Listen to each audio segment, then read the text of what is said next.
Hello guys, আসসালামু আলাইকুম। আজকে আমি করে যেভাবে রসমালাই বানাই সেভাবে আপনাদেরকে দেখাবো। এখানে আমি হাফ লিটার দুধ নিয়ে নিলাম, তরল দুধ। এই দুধের সাথে আমি 1 চিমটি পরিমাণ লেবুর রস দিয়ে দেব। লেবুর রস দিয়ে দিলে দুধ আর সরটা আলাদা হয়ে যায়।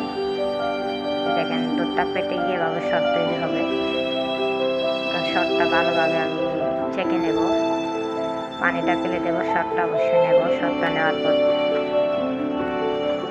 আমি একটা প্লেটে নিয়ে নিলাম। প্লেটে নেওয়ার পরে অল্প করে গুঁড়ি দুধ দিয়ে দিলাম।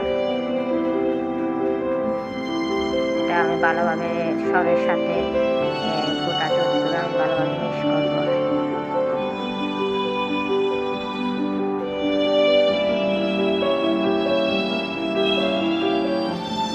মিক্স করার পর আমি হাতে একটু তেল লাগাই একটা করে তৈরি করে নেব। গোল গোল করে সব কয়টা তৈরি করে নেব। আমার 10-12টার মতো হয়েছে, বেশি হয়ে যাওয়ার জন্য এখানে আমি 1 পাওয়ার মতো 250 গ্রাম তরল দুধ দিয়ে দিলাম।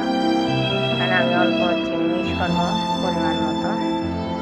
এখন গরু যারা গরু অনেকে মিঠা বলে, এটা দিলে কালারটা ভালো হয়। এখন আমি একটা বলক খাওয়ার পরে একটা দিয়ে দেবো।